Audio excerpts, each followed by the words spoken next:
Tahukah historian, Makassar pernah menjadi salah satu kota terbesar di dunia. Sebuah kota kosmopolitan yang dipenuhi pedagang dari berbagai penjuru bumi.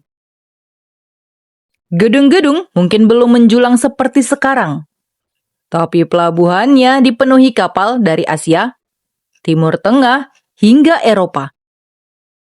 Namun, dalam waktu yang tidak terlalu lama, semuanya runtuh. Perang besar, pengkhianatan, dan satu perjanjian mematikan mengubah Makassar dari kota besar dunia menjadi kota kecil yang nyaris hilang dari peta. Inilah sisi gelap sejarah Makassar yang jarang diceritakan. Bagaimana kisah lengkapnya? Yuk tonton videonya sampai selesai untuk tahu jawabannya. Halo historian, Assalamualaikum warahmatullahi wabarakatuh. Yuk belajar sejarah.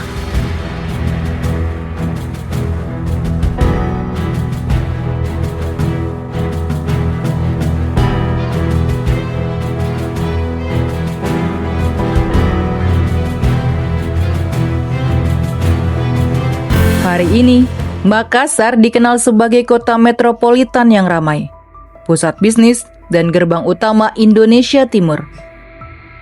Gedung-gedung tinggi, pelabuhan yang sibuk, serta aktivitas ekonomi yang tidak pernah berhenti membuat kota ini tampak begitu modern dan dinamis.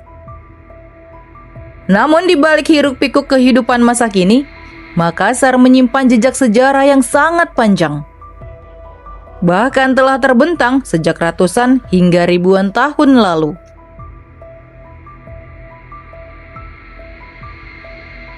Awal mula kota Makassar berangkat dari sebuah bandar kecil di muara Sungai Talo pada abad ke-15.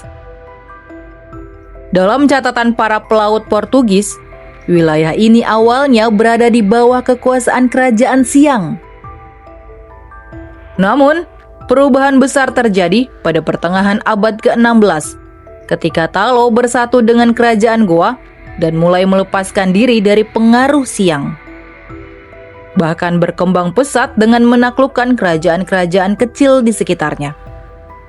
Aktivitas pertanian yang semakin intensif di hulu Sungai Talo menyebabkan pendangkalan, sehingga pusat bandar dipindahkan ke muara Sungai Jenebrang. Di wilayah baru inilah, para bangsawan Goa Talo membangun pusat kekuasaan sekaligus benteng pertahanan yang dikenal sebagai Benteng Somba Opu. Dan dari sini jugalah cikal bakal kota Makassar modern mulai terbentuk.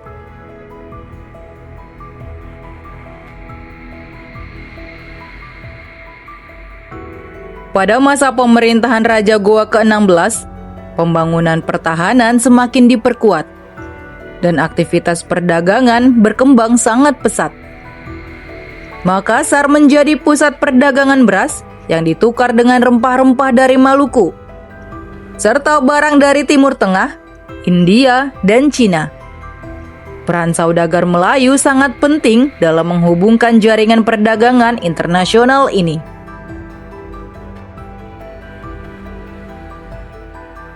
Hanya dalam waktu sekitar 1 abad, Makassar menjelma menjadi salah satu kota niaga terbesar di dunia, dengan penduduk lebih dari 100.000 jiwa. Bahkan melampaui banyak kota besar di Eropa pada masa itu.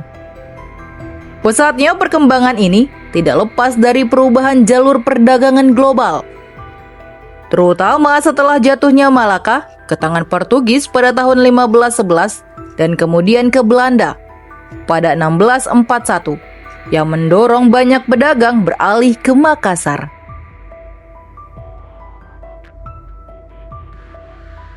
Pada pertengahan abad ke-17, kekuasaan Makassar meluas ke berbagai wilayah di Indonesia Timur, serta menjalin hubungan dagang dengan kerajaan-kerajaan besar. Di bidang keagamaan, perubahan besar terjadi pada tahun 1605. Ketika Islam mulai berkembang pesat setelah masuknya seorang ulama dari Minangkabau. Raja Goa pun memeluk Islam dan bergelar Sultan Alauddin. Sejak saat itu, Islam tidak hanya menjadi agama, tapi juga memengaruhi sistem pemerintahan, hukum, dan kehidupan sosial. Puncaknya terjadi pada tahun 1607. Ketika untuk pertama kalinya, sholat Jumat dilaksanakan secara resmi. Makassar pun berkembang tidak hanya sebagai pusat perdagangan, tapi juga sebagai pusat peradaban Islam yang maju. Tradisi literasi berkembang kuat, ditandai dengan penggunaan aksara lontarak untuk mencatat hukum, pemerintahan, hingga ilmu pengetahuan. Makassar pada masa itu dikenal memiliki koleksi manuskrip dan pengetahuan yang sangat kaya, bahkan menjadikannya sebagai salah satu pusat intelektual di kawasan Nusantara.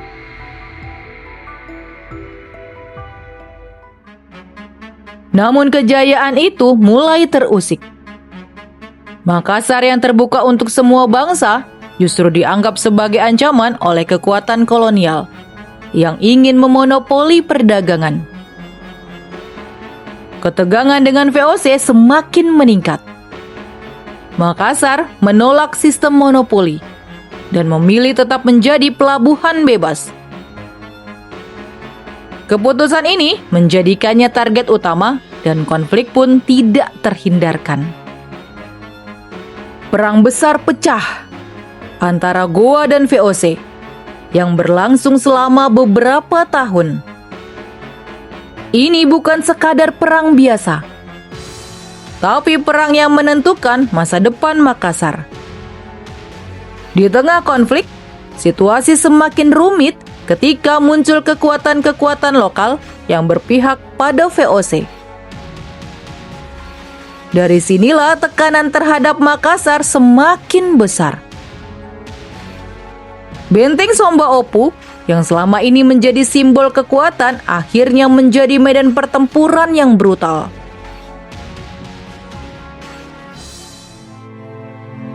Puncaknya terjadi ketika Makassar mengalami kekalahan. Sebuah perjanjian yang dikenal sebagai Perjanjian Bongaya dipaksakan kepada pihak Goa. Perjanjian ini menjadi titik balik yang menentukan. Makassar dipaksa untuk tunduk, menutup kebebasan pelabuhannya, dan menerima kontrol penuh dari VOC. Benteng Somba Opu dihancurkan, dan pusat kota pun dipindahkan.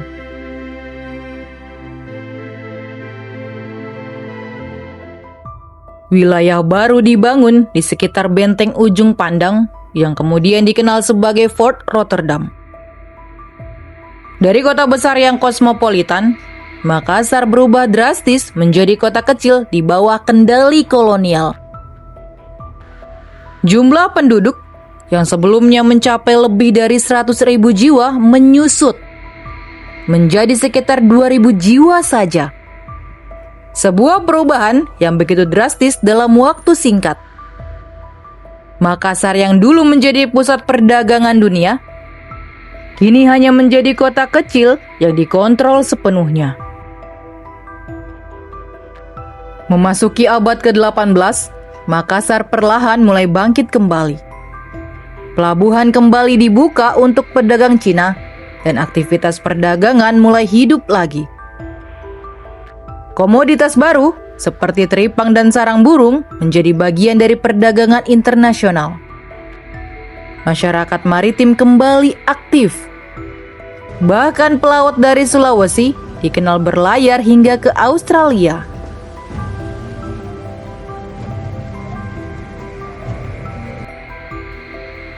Setelah VOC bangkrut, Makassar ditetapkan sebagai pelabuhan bebas pada tahun 1846.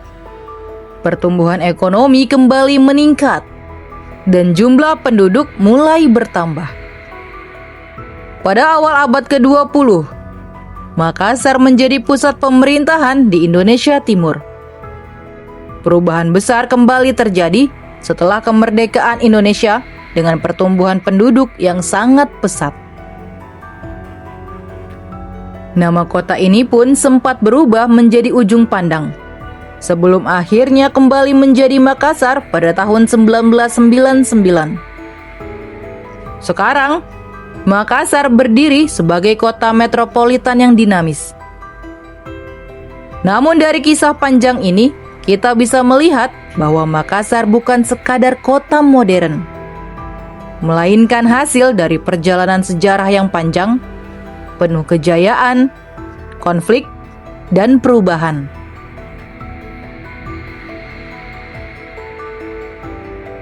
Itu tadi sisi gelap dari sejarah Makassar. Pelajaran terbesarnya adalah sebuah kota besar tidak hilang begitu saja karena waktu, tapi bisa runtuh karena konflik, keputusan, dan kekuasaan.